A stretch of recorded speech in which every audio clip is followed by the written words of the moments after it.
হ্যাঁ, আমার তো সমস্যা হবেই। আমি তো ঘরে থাকার যোগ্য না, মাইনা নিলাম। তুমি তো একটু আস্তে কাজ করো। নিজেরে নিজে যদি ছোট হয়ে দেখেন তাহলে কেউ কারো বড় করতে পারে না। আমারে দেখেন না, আমি আমার স্টাইলে চলি। আমি যদি ছোট হয়ে থাকতাম আর নিজেরা ক্ষুদ্র মনে করতাম তাহলে এই বাড়ির সবাই আমারে খাটায় মারতো। টায়ার্ড তো লাগবে, এত দূর থেকে এসেছিস।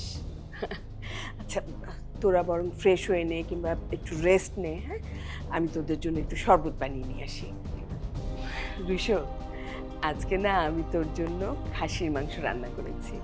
তুমি খামাখা টেনশন করছো, সব ঠিক হয়ে যাবে। সবকিছু এত সহজ না কবির। কি কঠিন লাগছে তোমার? ওই বাড়িটা, এতগুলো মানুষ, সবাই সবার থেকে আলাদা। আমি যখন ওর সঙ্গে কথা বলেছিলাম না, তখন কিন্তু কখনো মনে হয়নি যে ছেলেটা অসৎ বা খারাপ। এই জন্য ওর উপরে কখনো রাগ করতে পারি না, আবার ভালোও থাকতে পারি না। এই অবস্থাটা না সবচেয়ে কঠিন, আমি বুঝি।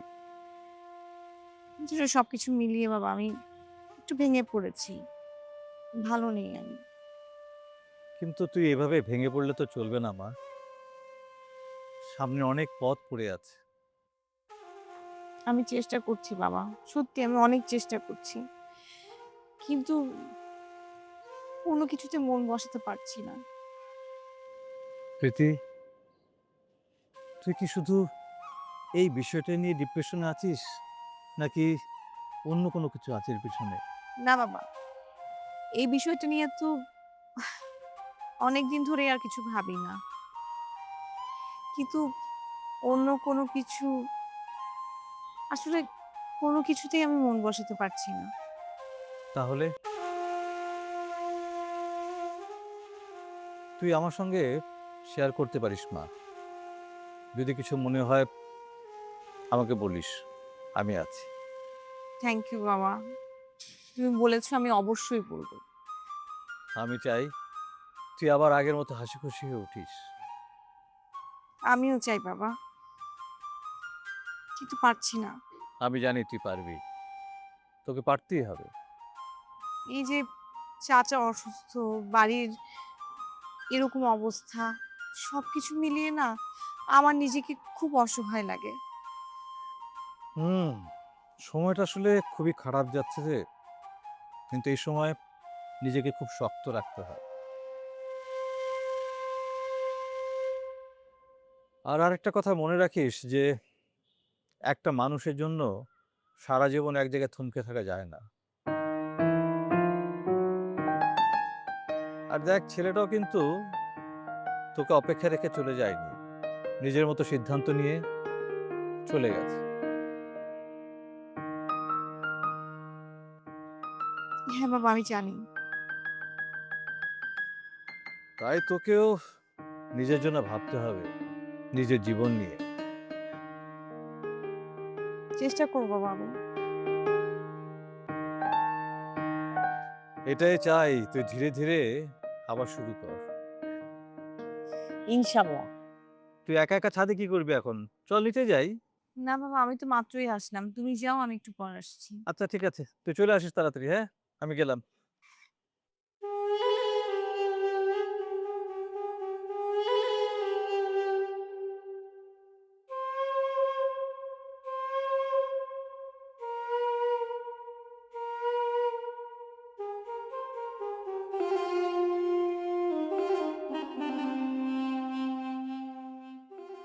ভাইয়া, যত তাড়াতাড়ি সম্ভব আমার মামার বাসায় যেতে হবে। সবাই নিশ্চয়ই আমার জন্য ওয়েট করছে। যাবি, অবশ্যই যাবি, তবে এখন না। একটু ফ্রেশ হ, রেস্ট নে, খাওয়া দাওয়া কর, এরপর না হয় আমি নিজে গিয়ে দিয়ে আসবো। ভাইয়া, কি হয়েছে? দাদির কথা খুব মনে পড়ছে। জানো, যখন আমরা ফ্রান্স থেকে ঢাকায় আসি তখন আমি খুব ভয় পাচ্ছিলাম। কেন? কিসের ভয়? ভাবছিলাম তুমি আমাদেরকে কিভাবে নিবে, তোমার সামনে গিয়ে কিভাবে দাঁড়াবো, কি বলবো। তুমি তো আমার সৎ ভাই, খুব কনফিউজ ছিলাম। পাগল। জানো, দাদি আমাকে একটা কথা বলেছে, রুশো আমার নাতি, আমাদেরকে কখনো ফিরিয়ে দিবে না। দাদি আমাকে তখন সাহস দিয়েছে। এভাবে মন খারাপ করিস না, সব দেখিস ঠিক হয়ে যাবে। কিচ্ছু ঠিক হবে না। আমরা শুধু শুধু এখানে রুশো ভাইয়ের আশায় বসে আছি। আমি জানি সে আমাদেরকে কখনোই ভালোভাবে মেনে নিবে না। এর চেয়ে ভালো আমরা চলো তোমার গ্রামের বাড়ি যাই, সেখানে গিয়ে অ্যাটলিস্ট সিকিউরিটির কোনো অভাব হবে না। না, গ্রামের বাড়িতে তোকে নিয়ে যাওয়া যাবে না। আমি সব ঝামেলার মূল। নিজেকে না অনেক আনওয়ান্টেড ফিল হচ্ছে। আচ্ছা, কেন এরকম করে বলছিস? আমরা আসলে কেউ হয়তো এর জন্য দায়ী না, আমরা পরিস্থিতির শিকার। রুশো ভাইয়া না ঠিকই বলেছে, আমি আসলে একটা উটকো ঝামেলা। এখনো তুই ওর কথা ধরে বসে আছিস না? ও কিচ্ছু মিন করে বলেনি, অনেক ভালো ছেলে ও। দেবী, ওর এসে তোকে ঠিক নিয়ে যাবে। দাদি সবসময় এমনই ছিল ভাইয়া, কত কেয়ারিং, সবকিছু কত খেয়াল রাখতো আমার জন্য, সবসময় সবকিছু।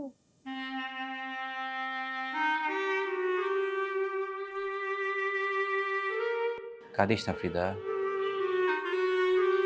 শেষ সময় আমি দাদির সাথে থাকতে চেয়েছিলাম ভাইয়া, থাকতে পারলাম না। আমি এতবার বললাম আমি যাই, দাদির সাথে গ্রামে যাই, দাদি আমাকে নিলই না। কারণ তখন তোর ক্লাস শুরু হয়ে গিয়েছিল। দাদি কোনোভাবেই চাইছিল না যে তোর পড়াশোনায় কোনো ধরনের ক্ষতি হোক। হয়তো আমি গেলেও যেতে পারতাম, আমিও তো সবকিছুর কারণে যেতে পারলাম না। আমি যদি যেতাম অ্যাটলিস্ট দাদির পাশে তো থাকতে পারতাম। ফিদা, দেখ, মানুষ তো চিরদিন বাঁচে না, হ্যাঁ? আর দেখ, দাদি কত একদম কষ্ট ছাড়া চলে গেল, কোনো কষ্ট করেনি। বয়স হয়ে গিয়েছিল, এরপরও বিছানায় পড়ে থাকিনি। দেখ, দাদিকে হয়তো তার জন্মস্থানটাই টানছিল, তার গ্রাম, যেখানে তিনি জন্ম নিয়েছেন। হয়তো তাই তার শেষ নিঃশ্বাসটা সে তার জন্মস্থানেই ফেলে। লাগারই কথা। কিন্তু তোকে শক্ত হতে হবে, আমাকেও শক্ত হতে হবে। খুব খালি লাগছে ভাইয়া, খুব একা একা লাগছে। লাগারই কথা। আমি এখন কি করব ভাইয়া? একা একা ওই বাসায় কিভাবে থাকবো দাদিকে ছাড়া? ফ্রিদা, তোর ওই বাসায় আর থাকতে হবে না। তুই আজকে যা, আমি 2-4 দিনের মধ্যে তোর মামাদের সাথে কথা বলবো। তুই এরপর থেকে এখানেই থাকবি। কিন্তু ওসব কিন্তু বাদ দে, এসব নিয়ে এত কিছু ভাবার দরকার নেই। আর মিষ্টি আপু 2-1 দিনের মধ্যে এখানে চলে আসবে, তোর ভাল লাগবে। মিষ্টি আপু? হ্যাঁ, আমাদের মিষ্টি।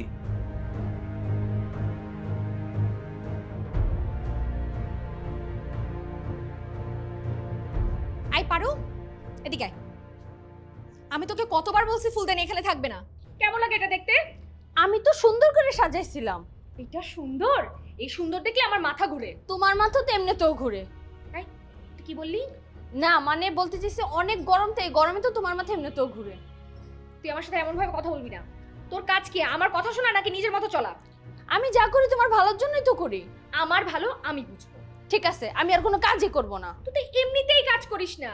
আল্লাহ, আমি কাজ করি না মিঠি দি? ঘরটার অবস্থা দেখছিস? হ্যাঁ, এটা কাজ করা? ঘর তো পরিষ্কার। এটারে পরিষ্কার বলে? তোমার চোখে সমস্যা হয়েছে মিঠি দি? আমার চোখে সমস্যা হইছে? তুই আমার চোখ নিয়ে কথা বলতেছিস? তুমি যে আমার কাজ নিয়ে কথা বললা। তুই কিন্তু মুখে মুখে তর্ক করতেছিস। তুমি শিখাইছো। আমি তোকে তর্ক শিখাইছি? হ্যাঁ, প্রতিদিন। আচ্ছা, তুই আমার সাথে এইভাবে কথা বলতেছিস কেন? তুমি যেমন আমার সাথে বলো, আমিও তেমন তোমার সাথে বলি। ও, এখন তুইও আমার মুখে মুখে তর্ক করবি? আমি মানুষ মিঠি দি, রবট না। মানুষ হইলে কাজটা কর ঠিক মতো। কাজ তো করি। এটাকে কাজ বলে? তুমি কি চাও আমি উইরে উইরে কাজ করবো? উঠতে পারলে তো ভালোই হইতো, অন্তত আমার চোখের সামনে থাকতি না। ঠিক আছে, আমি চলে যাই। দরজা খোলা আছে। এই এই কি কি কি হয়েছে এখানে? চাচা, আপনি আসছেন, দেখেন না বাড়িটা কি অবস্থা করে রাখছে। আমি কিচ্ছু করি নাই। আরে বাবা, আগে তো বলো তোমরা যুদ্ধ করতেছো কি জন্য? আমি যুদ্ধ করতেছি? হ্যাঁ, মিঠি দি যুদ্ধ করে। তুই আবার শুরু করলি? এই দাঁড়াও, একজন একজন করে বলো।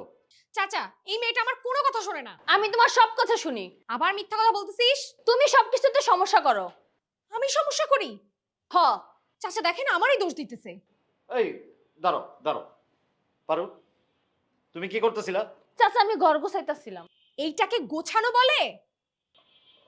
হ্যাঁ, ঘোষানোই তো লাগতেছে। দেখছো, তোমার রুচি নেই, তাই তুমি বুঝতেছো না। আমার রুচি নাই? ওরে বাবা। চাচা, হ্যাঁ? আপনি বলেন আমার রুচি নাই? না না, আমি এই ফাঁদে পাহা দিতেছি না। দেখছো, ওনারাও কিছু বলতে পারতেছে না। চাচা ভয় পায়। মেয়ে বাবা শান্তি চাই। শান্তি চান তো পারুকে ঠিক করেন। আমাকে ঠিক করতে হবে কেন? কারণ তুই ভুল। তুমি ভুল। তুই ভুল। তুমি ভুল ভুল। এই থামো থামো থামো থামো। সাব্বির কোথায়? আপনার আদরের ভাতিজা আছে কোনো চিপায়? ভাইজান থাকলে তুমি এমন করতে পারতা না। কেন, আমি করে ভয় পাই? ভয় তো একটু পাও। তুই জানিস না আমি কি। জানি। চাচা দেখেন, আমাকে উল্টা কথা শুনাই দিছে। আচ্ছা, এই পারু তুমি একটু নরম হও। হ্যাঁ, আমি তো নরমই আছি। এইটারে নরম বলে? তুমি হার্ড। হার্ড মানে শক্ত। আমি হার্ড? এইটা কোন ধরনের ভাষা রে বাবা? আপনি ওরে কিছু বলেন চাচা। আমি বলতেছি তোমরা দুইজনেই দোষী। আমি না। আমিও না। আবার শুরু করলা? চাচা, এই মেয়েটা আমার বাবার বাড়ি থেকে আসছে, এই জন্য মনে করছে আমি ওকে কিছুই বলবো না। তুমি আমাকে ডাইকা নাইছো, আমি এত কিছু ভাবি না। ভাবিস না। হ্যাঁ না। এই আস্তে আস্তে, একজন একজন করে বলো। আবার শুরু করে দিলা? কি হচ্ছে এখানে? তুমি আসছো, ভালো হইছে। ভাইজান আপনি বলেন। আমি বলবো। আমি বলবো। থামো, একজন। হ্যাঁ, একজন। এই মেয়েটা আমার কোনো কথা শোনে না। মিথি দিয়ে আমারে কিচ্ছু করতে দেয় না। আমি তোকে কাজ করতে দেই না? হ্যাঁ, তুমি কিছু করতে দাও না। তুই কিন্তু মিথ্যা বলতেছিস। তুমি বাড়ায়া বলতাছো। আমার না তোমাদের কথা শুনে এখন আমার নিজেরই মাথা ঘুরে। আমি অনেকক্ষণ চেষ্টা করে তারপরে চুপ করে গেছি। আচ্ছা, সমস্যাটা কি এখন? ফুলদানি। একটা ফুলদানি নিয়ে এত কিছু? এটা শুধুমাত্র একটা ফুলদানি না, এটা শৃঙ্খলা, এটা নীতি। আমার কাজ, আমার স্বাধীনতা। ওরে বাবা। আচ্ছা, ফুলদানিটা এখন কোথায় থাকবে? এখানে না, এখানেই। আমি বসি সাইড টেবিলে থাকবে। আচ্ছা ঠিক আছে, ফুলদানিটা একদম মাঝামাঝি রাখো। না। ঠিক আছে, তাহলে এটা ভেঙে ফেলি। না। এটাই তো ভালো সমাধান ছিল। তাহলে এখন করবোটা কি? তুমি বলো। আপনি বলেন ভাইজান। আমি কিছু বলবো না। বুদ্ধিমান ছেলে। তুমি আমার স্বামী হয়েও কিছু বলবা না? ভাইজান আপনি নিরপেক্ষ থাকেন। নিরপেক্ষ কেন? কারণ তুমি ভুল। নিরপেক্ষ না থাকলে বিচারে পারলে একদিকে কাইট হয়ে যায়। হ্যাঁ, এইটা ভালো কথা। চাচা, আপনি ওর পক্ষ নিতেছেন? হায় আল্লাহ রে, আমি এখন পালাই, আর তো কিছু করার নাই, তাই না? হ্যাঁ, আমার চাও ঠান্ডা হয়ে গেছে, এক কাপ লাগবে। কেউ কোথাও যাবে না, আজকে এটার ফয়সালা হবে। ওরে আল্লাহ, আমার বাড়ি যাওয়া দরকার, আমি যাই ব্যাগটা গুছাই।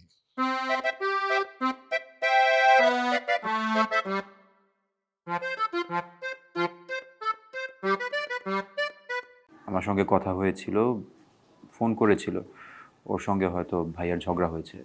হঠাৎ তাই কি রে, তুই কি বললি? হ্যাঁ, মিষ্টি আসবে? খালা তোর তুমি, সাথে কথা হয়েছে? হ্যাঁ খালা তুমি, আরে তুই বল না, কি বলছিলি? মিষ্টির সাথে তোর কথা হয়েছে? মিষ্টি এখানে চলে আসবে কেন? কিসের জন্য আসবে? এমনি আসবে, মানে এই, তুই কি আমার কাছে কিছু লুকাচ্ছিস? মিষ্টি কি ঝগড়া হয়েছে আসিফের সাথে? না না খালা, বললাম তো মানে এমনি আসবে, তুমি আছো, আমি আছি, ফিদা আছে, আমাদের সবার সাথে। ওর তো কতদিন ওর আমাদের সাথে দেখা হয় না, শুধু আমাদের সাথে একটু দেখা করতে আসবে। কিরে, আমার কাছে কিছু লুকাচ্ছিস না তো? আসিফের সাথে কিছু হয়েছে? না খালা, আসিফ ভাইয়ের সাথে কি হবে মানে মানে মানে একটু ঝগড়া হয়েছে মিষ্টির। আবার ঝগড়া? এই মেয়েটাকে নিয়ে আমি আর পারি না। প্রত্যেক দিন মানে কিছুদিন পরে পরে এই একই কাণ্ড। দাঁড়া, আমি এক্ষুনি ফোন দিচ্ছি। না খালা শোনো, তুমি ফোন করো না। কেন? কেন ফোন করব না? আমি ওর মা না? খালা, মিষ্টি আমার সঙ্গে ব্যাপারটা শেয়ার করেছে, ও কাউকে বলতে নিষেধ করেছে, ইভেন তোমাকেও। মানে কি আমার সাথে শেয়ার করতে না করেছে? হ্যাঁ, আশ্চর্য তো, এত বড় হয়ে গেছে সে। হাজবেন্ডের সাথে থাকতে পারে না, আবার মার সাথেও শেয়ার করবে না। খালা, ব্যাপারটাকে একটু শান্তভাবে হ্যান্ডেল করা দরকার। তুমি একটু একটু একটু বোঝো, একটু একটু একটু ঠান্ডা হও। না, আমি ঠান্ডা হব না। আমি এক্ষুনি ফোন করব। আমি আসিফকেও ফোন করব। আমি দেখে নিব ও কিভাবে এখানে আসে। খালা, খালা শোনো, আগে মিষ্টি আসুক, আসার পর আমরা সবাই বসে ঠান্ডা মাথায় পুরো ব্যাপারটা সলভ করব। ঠান্ডা মাথায় সলভ করা যাবে। তুই আমার কাছে সবকিছু লুকাতে চেষ্টা করছিস? হ্যাঁ না খালা, আমি শুধু কথা রাখার চেষ্টা করছি। এই মেয়েটা না, মেয়েটা আমাকে পাগল করে দিবে। তুমি একটু ঠান্ডা হও খালা, একটু শান্ত হও। হ্যাঁ, ও মিষ্টি মিষ্টি আগে আসুক, আসার পর না হয় ওকে বুঝিয়ে সুঝিয়ে আবার ফেরত পাঠানো যাবে। প্রয়োজন ওদের মধ্যে সবকিছু আমরা ঠিক করে দেবো, আমরা একসঙ্গে বসি আগে। ঠিক আছে, এখনই তাহলে ফোন দিচ্ছি না, কিন্তু ও আসলে আমি সব কিছু জিজ্ঞেস করবো ওকে। ঠিক আছে। আর তোর একটু তাড়াতাড়ি ফ্রেশ হয়ে নে মা, আর কান্নাকাটি করো না। হ্যাঁ, সব ঠিক হয়ে যাবে। একটা কাজ কর, তোরা শরবতটা খা, তারপর কি একটু ফ্রেশ হয়ে নে। আমি তোদের জন্য খাবার দিচ্ছি। হ্যাঁ, ঠিক আছে।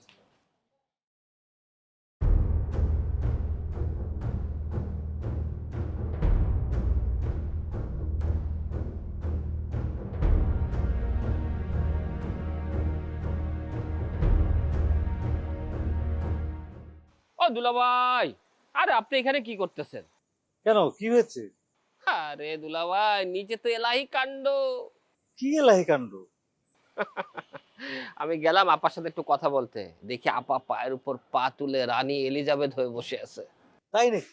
হ্যাঁ। আরে কারণটা কি? আরে কারণ শুনলে তো আপনি অবাক হয়ে যাবেন। আপা বলেছে আপা আর কোনো কাজকর্ম করবে না, শুধু পায়ের উপর পা তুলে বসে বসে খালি খাবে আর খাবে। সে কি অবসরে চলে গেল নাকি? অনেকটা তাই, পুরা রিটায়ারমেন্টে চলে গিয়েছে। তাহলে আমাদের কি হবে? ঘরের কাজকর্ম, রান্না বান্না? আরে দুলা ভাই, এইসবের জন্য তো পারু আছে না? পারো? হ্যাঁ, দেবদাসের পারু। মিথিলা যে পারুকে এনেছে না, ওই পারুই এখন থেকে সব করবে। আমি তো শুনলাম যে পারো এসছে শুধু মিথিলার কাজ করবার জন্য, ঘরের অন্য কারো কাজ সে করবে না। দুলা ভাই, তাহলে আপনি জানেন না, আপা স্ট্রিক বলে দিয়েছে, আপা এখন থেকে আর কোনো কাজ করবে না, শুধু হুকুম দিবে। আপার হুকুম আর পারুর সব কাজ। ঘটনাটা কি বলতো? ওই মেয়ে তো সারাক্ষণ ইউটিউব, নাচ গান ছাড়া কিছুই দেখে না। আমার তো বিশ্বাস হচ্ছে না এসব কথা। আরে দুলা ভাই, আসল ঘটনা অন্য। কি ঘটনা?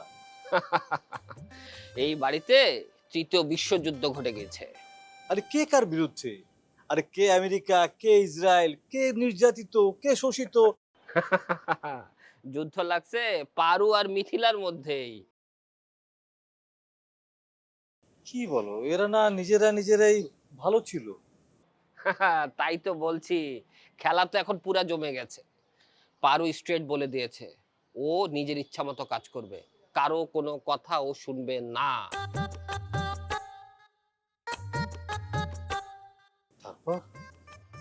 তারপর আর কি, মিথিলা বলে দিয়েছে পছন্দ না হলে চলে যেতে।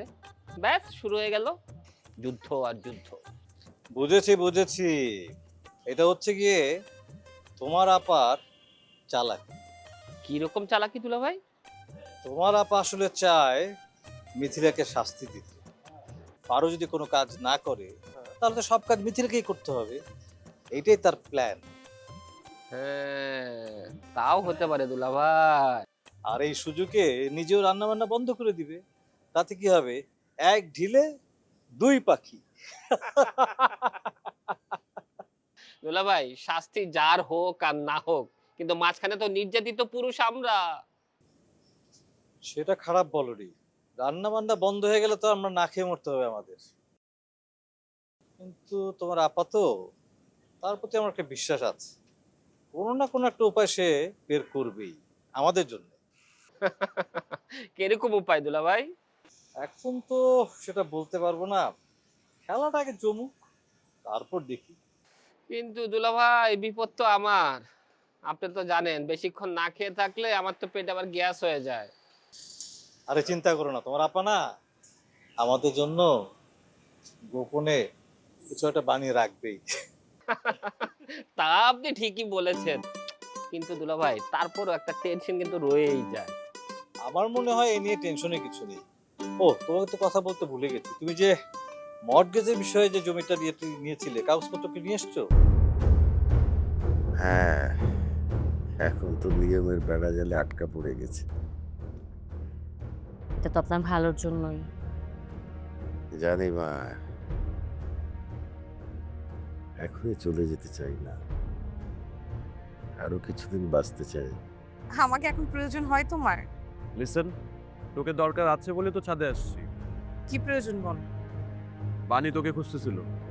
তার মানে তুমি নিজের প্রয়োজনে আসোনি, তোমার বন্ধুর প্রয়োজনে এসছো। নিয়ম মেনে চলবেন, দেখবেন একদম দ্রুত সুস্থ হয়ে গেছে। তুমি না থাকলে কে যে এসব মনে করিয়ে দিত। তুই কি লোকটা কি বিয়ে করে ফেলেছিস? এখনো করিনি, তাহলে খুব শিগগিরই করবো। এত তাড়া কেন?